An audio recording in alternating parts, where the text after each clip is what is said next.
Okay guys, so today I am going to show you how to repot this Maidenhair Fern for a terrarium if you have a reptile or amphibian. Now this type, I'm going to put the name on the screen because I can't pronounce it, but this type is actually meant to be one of the easiest ones to grow indoors. Now it's not the strongest of plants, so I'm using this mainly as shelter for my crested gecko rather than a climbing plant. This can also be divided into smaller sections of it once you repot it, so you could actually spread it around your terrarium in little pots. And it likes shady areas and a cat. You alright? Come here. We're just gonna have a conversation. I'm kind of filming out here. You're just gonna sit there and meow? Yeah, okay, one sec.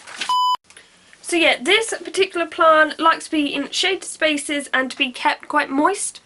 Now, when you get these from a garden place, if you've got them from a garden shop, make sure they don't use pesticides on their plants. My garden shop doesn't. Also, we're going to have to change this soil because there's a chance it can contain fertilisers which could harm your amphibian or reptile. So that's what I'm going to do right now, is take out all this dirt. Now, to make the pot mixture, I'm going to use eco-earth. As I said in my previous video, you can use Exoterra plantation soil, or cocoa fibre, or cocoa brick, or whatever. It's all the same stuff, just different brands have different names for their product. So we're going to need some of that. Now, eco-earth's pretty good at locking in moisture when it needs to, but to add to that, I'm actually going to mix it with some moss. Now, I got the Exoterra forest moss. You get like 14 litres between 2 bricks of it. The only thing I will say is if you've ever been down by the beach and the water's out and it smells kind of disgusting, this is a bit like what this moss smells like. It's quite a noticeable smell. But anyway, we're going to mix it in with the eco-earth and this should help out with the moisture. Okay, so like the last plant I did, it was difficult to get all the dirt off of the roots, so I'm going to really try to bury them so my gecko doesn't actually come into contact with them. So let's put some down, some soil and some moss.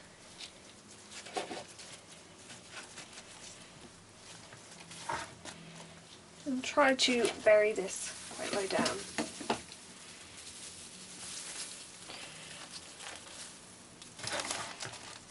Once again, this can get very messy. I've put on some gloves because I have very sensitive skin and all of this stuff is just really irritating my hands.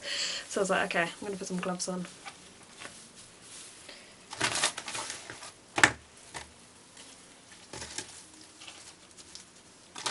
And make sure it's supported around the top so it doesn't just flop over.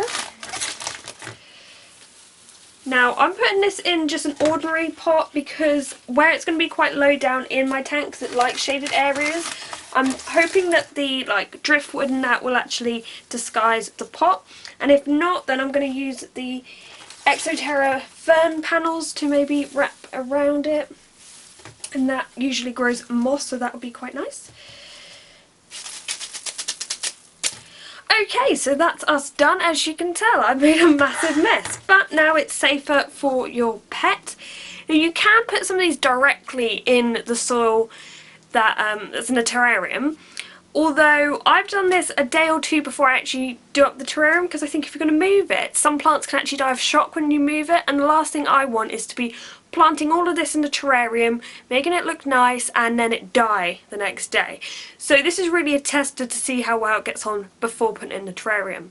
I hope this has helped, and if you want you can check my bromeliad video on how I repotted that. Thanks for watching and goodbye.